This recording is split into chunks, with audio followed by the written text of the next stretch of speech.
Hello everybody, welcome to the Wonky Angle, where I talk about electronic music, both new and old. And today, we're talking about album number 8 from Amon Tobin, ISAM. Alright then, we've made it to the last Amon Tobin album I haven't already done a video on, and possibly the most controversial one. Each progressive album of his up to this point leaned further and further away from the mix of samples and drum and bass frameworks that colored his earliest work, and more towards complicated sound design exercises and found sound recordings. And ISAM is no exception to that. Though all his previous albums either still at least kept some of the sampling techniques of his early stuff combined with real instrumentation, or by the time we hit Fully Room at least maintaining the same general vibe and instrumental blend entirely through its found sound manipulations. But this is the point at which any of the appeal that was present on his first handful of albums was pretty much entirely gone. Very much by design. When the album first came out, while advertising it, he said something to the effect of, well, it's 2011 now, if you're looking for jazzy breaks, either look elsewhere or go back to my old stuff. Not only that, where he'd been challenging himself to use less and less samples over time, this album even further ups the ante by not even relying on hardly any real instrumentation at all. There's still, like, field recording manipulations in there, like on the most abstract parts of Fully Room, but the majority of sounds you hear on this thing were generated by synthesizers. Even the stuff that sounds like guitars or drums is actually synths. He also contributes his own vocals to the album, albeit heavily processed and sometimes gender-modified. See, that was a thing you could do back in 2011 in the days before AI. He committed to this concept right down to the album's title, which is an acronym for Invented Sounds Applied to Music. Also working in tandem with artist Tessa Farmer for like an art installation called Control Over Nature. She assembled sculptures out of like natural material like plant roots and dead insects with like tiny skeleton figures and stuff for the album artwork, so that's cool. But yeah, needless to say, the result is a bit of a divisive record. Embracing pure experimentalism and doing away with most of the easier accessibility of stuff like permutation. For some, this was like the ultimate daring leap. For some, it was like a pretentious chore that abandoned everything his original fans were drawn to, garnering comparisons to the likes of 2000's Outtaker, both for better and worse. Back when I first heard it in college, I also had the same reaction to it that I had with much of Outtaker's middle period output like Confielder Draft 7.30 and stuff. I had a lot of respect for how big a leap it took and how ridiculously out of the box it was, but I didn't really feel like it gave me enough to latch on to, and I ended up kind of leaving it by the wayside. However, when I returned to it around the time that I made my video on Fear and a Handful of Dust, the album did markedly grow on me. And also, after really examining it closely for this video, I think I have fully come around on it as being a properly great album and one of his best. I'm not going to say it's an all-timer for me. There are definitely elements to the album where I get why other people wouldn't be into it, and it's got its share of structural issues too, like Fully Room sorta did. The one big thing that I feel like I should stress right away is that even if Outtaker was a go-to comparison point back in the day, purely thanks to their being like the most obvious and famous poster boys for untethered experimentalism in electronic music, and you know, the most popular name focused so entirely on crazy glitchy sound design, I feel like the comparison kinda ends there. ISAM does not sound like anything Outtaker ever made. In fact, the criticism that Tobin went so far as to not even sound like himself anymore, I've come to just completely disagree with. This is still very much the kind of album that only he would make. I mean, sure, it doesn't sound like Permutation anymore, but there are a lot of parts of this that remind me of certain parts of Ow From Out Where, and his material that came after that. This very much feels like a logical progression of the sound and style he was already exploring in the decade or so leading up to it. Not to mention, I feel like there's a direct through line to the stuff he made afterwards in his no-mark comeback era. A lot of the sound palette he explored here was recontextualized on nearly all those other albums, albeit further refined to make all those synths sound even more organic and like real instruments, and often reinterpreted in somewhat more accessible contexts, depending on the album. Where here they still maintain more of the metallic electronic sheen, I guess.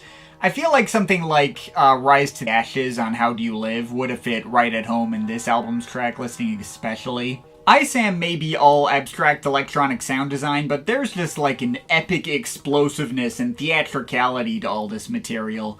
Influences from not just modern dubstep and bass music producers from the time that, he'd been dabbling in with his Two Fingers projects on the side.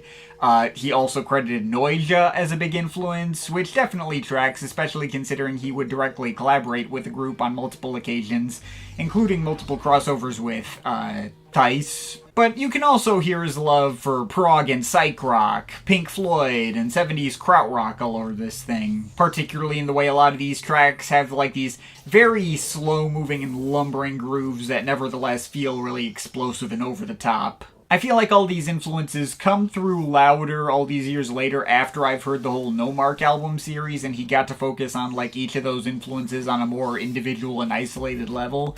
But yeah, this is very much the kind of thing that's only given me more and more to appreciate over time. Even if I do understand exactly how it would easily become tiring for others, and I would be lying if I said I wasn't right there with those people at one point. I will say the album certainly starts with its absolute best foot forward.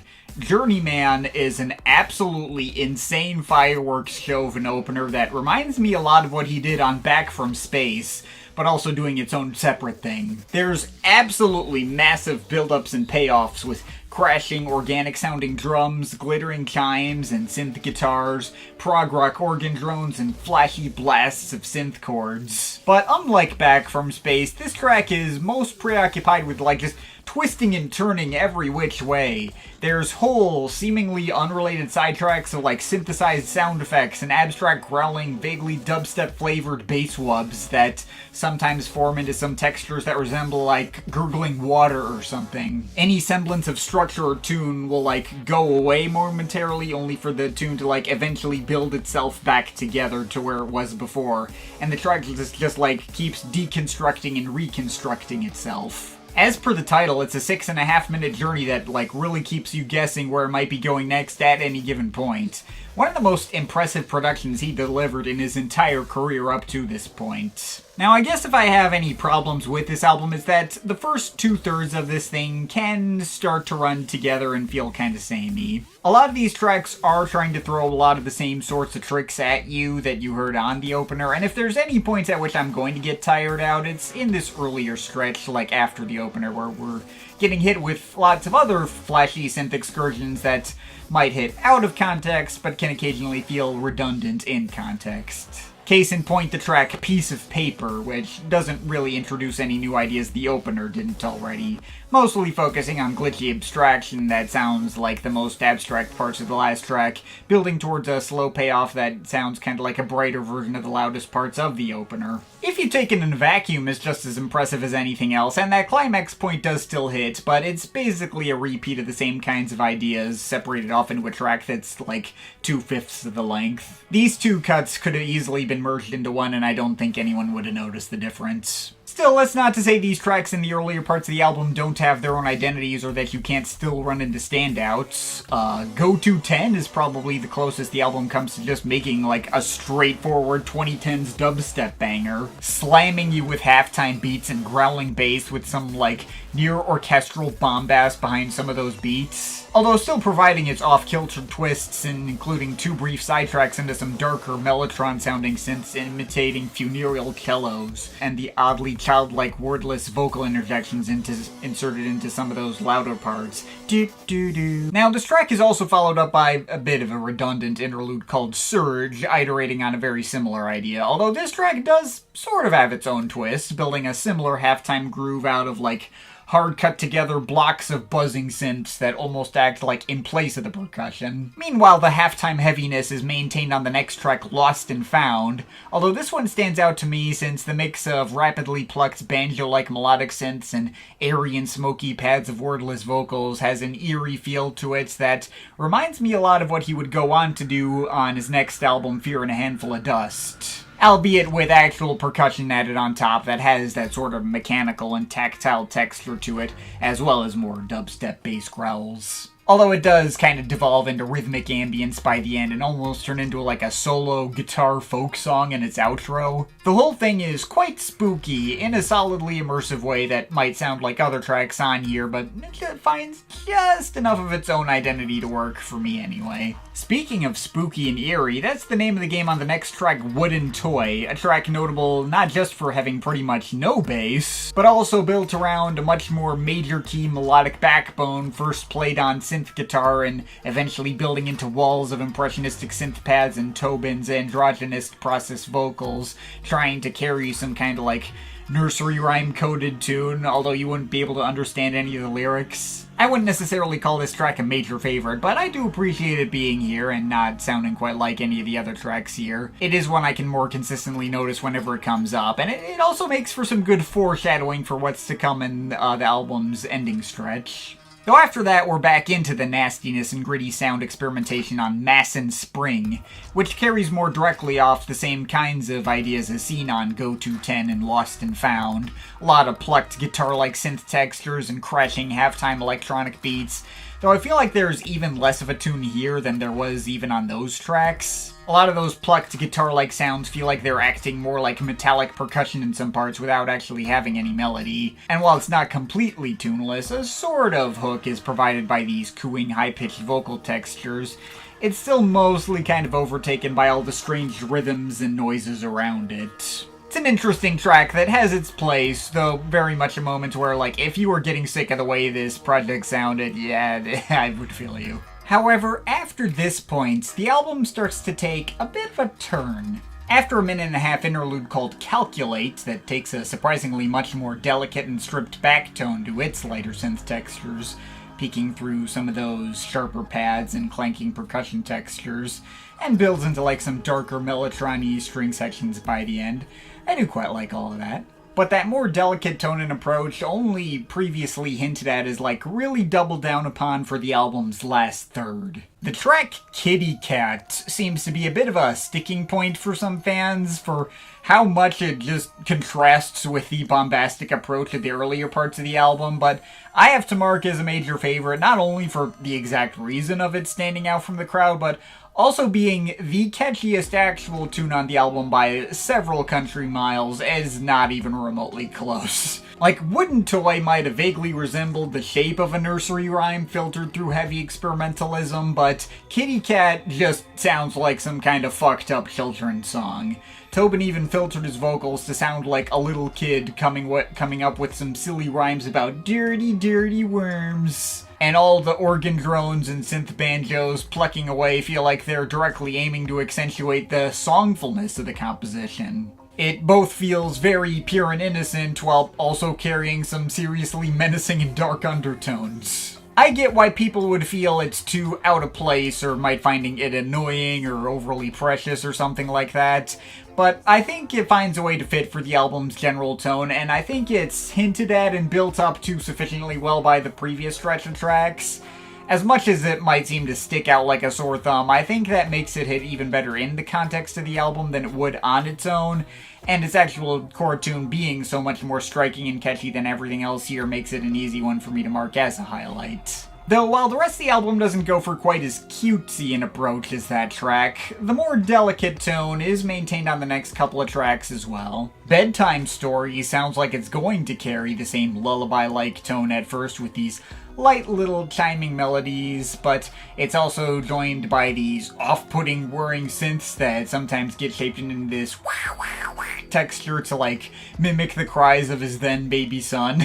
And as the track builds, it once again deconstructs itself into the same kind of like bombastic experimental bass music we heard earlier on the album. The second half of the track is almost all like over-the-top dubstep banger percussion and recontextualizes the wiry not crying baby drill synth in a way that still fits despite being like completely opposite in tone. Although the delicate chimes are reprised for the outro, which also features all these textures that sound like shuffling through fragments of broken glass or something. And speaking of chimes and glass fragments, I feel like those kinds of sounds take particular focus on the next track, Night Swim, a track that features no structure at all, let alone a chord tune, aside from some occasional impressionistic melodies or semi-dramatic pad segments that don't really go anywhere. Although otherwise has such a wide variety of micro-detailed textures as to feel impressively vast, even larger scale than the similarly toned tracks on Fear and a Handful of Dust, despite all of it feeling so unassuming on the surface. All these sounds have a distinctly handmade feeling texture to them that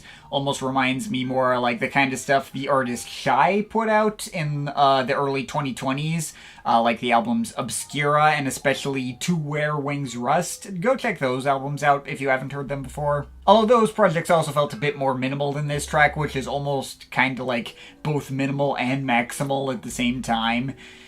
Definitely another big favorite of mine in the album in any case. Finally, the album ends on the longest track, Dropped from the Sky, which is a bit of an odd closer. It does fittingly feel like an attempt to bring like all the themes and vibes this album explored into one package, kind of splitting the difference between the more delicate abstraction of the ending stretch and the more bombastic approach of the earlier tracks. But the result feels almost like a whole bunch of unrelated ideas strung together rather than something that comes together into like one more cohesive feeling idea. At first it feels like some spooky sounding tune is about to arise from the fragments of the previous track, though then it floats back into abstract glitches for a minute or so, before the big heavy halftime grooves actually return. And then there's segments that sound like they were vaguely inspired by some of like the slower and doomier metal subgenres, but filtered entirely through synths. There's segments that sound a lot more playful, with fake whistling and more filtered childlike vocals going la la la la la. And it just zips around every which way until just kind of stopping fairly abruptly. I mean, I can't fault the track for a lack of scale or ambition. I probably can still mark it as a highlight just for how damn many widely varied ideas are crammed in those 7 minutes and how damn unpredictable it is. But it does feel like a bit of a confused and tonally ambiguous head-scratcher to finish on. Not finishing with the kind of impactful epicness the album started on, but rather something trying to be epic, but instead just kind of like messy and odd, and leaving me more puzzled and mildly intrigued than anything. Feels like it's ending on an incomplete thought and a question mark. However, while that's where the standard edition of the album ends, there are 2 additional bonus tracks which can be tacked onto the end of certain versions that I think make for a much more actually satisfying finish to the experience. First, there's the track Morning Miss Candace, which takes on a lot more of the more major key and folksier elements of several tracks in the second half of the album, and filters it through another fittingly spooky and experimental lens with a lot more organs and ghostly vocal harmonies from Tobin. Feels kinda like a mirror to what he did on Kitty Cat, but without any nursery rhyme lyrics or relying as much on that more traditional song structure, I guess. And finally, that leaves One Last Look, which feels like the musical answer to the musical questions posed by the end of Dropped from the Sky. The ingredients going into this track sound just like lots of others on the album, with slow proggy drumming, going up next to more synth banjos and dramatic pads and the like. But the descending minor key melodies everything is built around feel like they're carrying much more of a sense of resolution, even if one that might feel rather dark and negative. This track in particular I feel like really needs to be there for the full experience to hit at its maximum potential. I mean, I'm personally used to a track listing that has on both bonus tracks, and I think it's better off for it, but One Last Look in particular feels like it ought to be the album's real intended ending. So yeah, that's finally everything to go through on ISAM. This album is a lot to take in, and is a bit of a challenging listen to say the very least, but I can't act like I didn't find it to be rewarding. And as very off-putting as I may have found it when I first heard it like 12-13 years ago, it was also a pretty steady grower over time as I would find more and more to dig into and enjoy about it. Even if Tobin may have alienated a whole bunch of his fans through the transition he made, I don't think anyone can deny he was giving his all to this material and cared very deeply about what he was doing here. And as I alluded to before, I also feel like it's an album that got even better for me in hindsight with the context provided by the albums he made after this point, like in his comeback era from 2019 to 2021. I may have gone on record talking about how I appreciated an album like How Do You Live for how it combined all the sounds and influences that he was exploring through the entire 7-album No Mark run, and felt like the equivalent of a season finale for a TV show or something. But ISAM, I think, also combines all the influences explored in the 7-album No Mark run and in like an even more effective and economical package that doesn't quite as heavily rely upon you having to hear all 7 albums to get the most out of it. If How Do You Live is like a TV show finale, then this is like the standalone movie that show was based on, and that movie itself was presented in like an experimental structure, like one of the weirder Christopher Nolan movies that requires you to pay closer attention in order to fully make sense of what might be going on and leave some things up to interpretation. I don't know, if this album felt like too up its own ass to the point of losing you, and or the sound palette he focused on was just like too overbearing or unpleasant to connect with, I totally get it.